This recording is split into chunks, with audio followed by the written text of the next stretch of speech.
Today, I am back to check on my Republican colleagues because it appears that they are suffering from a serious case of memory loss.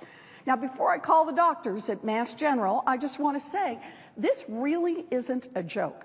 I truly, honestly cannot come up with a better reason why my Republican colleagues have forced us back to the Senate floor once again to talk about another reckless scheme to defund Planned Parenthood. What's with you guys?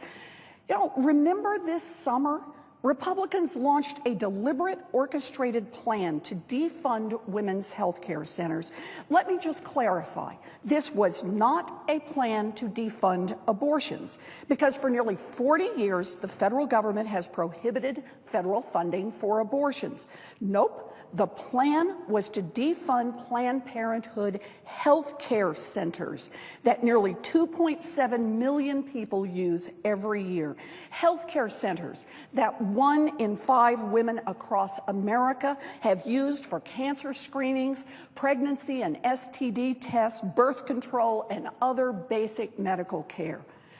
To a lot of women and to a lot of men, the effort to defund Planned Parenthood health care centers was an overt attack on women's access to needed and legal health care. And when the Republicans forced the Senate to vote on a bill to defund Planned Parenthood, it failed, and rightly so. That should have been the end of it, but Republican extremists just won't quit. In fact, they're doubling down.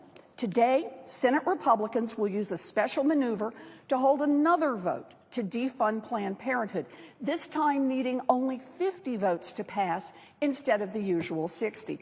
Now, even if they pass this reconciliation bill, President Obama has said he will veto it.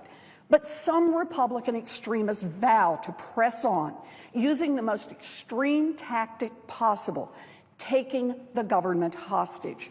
They want to attach a rider to the government funding bill and threaten to shut down the government 10 days from now unless the Democrats agree to defund Planned Parenthood. Does that sound familiar? Well, that's because it is the very same tactic used in 2013 when Republicans shut down the government over the Affordable Care Act and flushed $24 billion down the drain.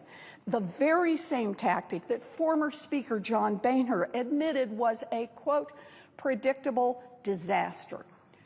Republicans may like playing politics with Planned Parenthood, but this isn't a game for the millions of women who depend on Planned Parenthood for basic medical care every year and who have nowhere else to go.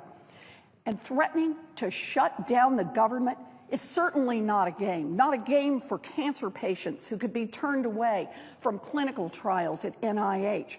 It's not a game for small businesses that depend on our national parks being open for tourist visits. It's not a game for seniors who need their Medicare paperwork processed, or for the veterans whose benefits could be at risk. And it is not a game for the hundreds of thousands of federal employees across this country, from park rangers to scientists to cafeteria workers and janitors at government buildings, who could be sent home 2 weeks before Christmas with no paycheck coming in. Mr. President, this radical assault on women's health care and reproductive rights has gone far enough.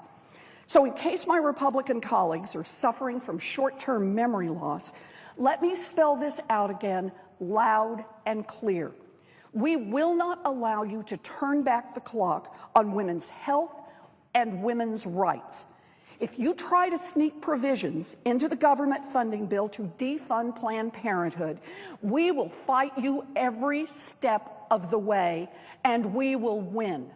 That is not a threat, that is a promise.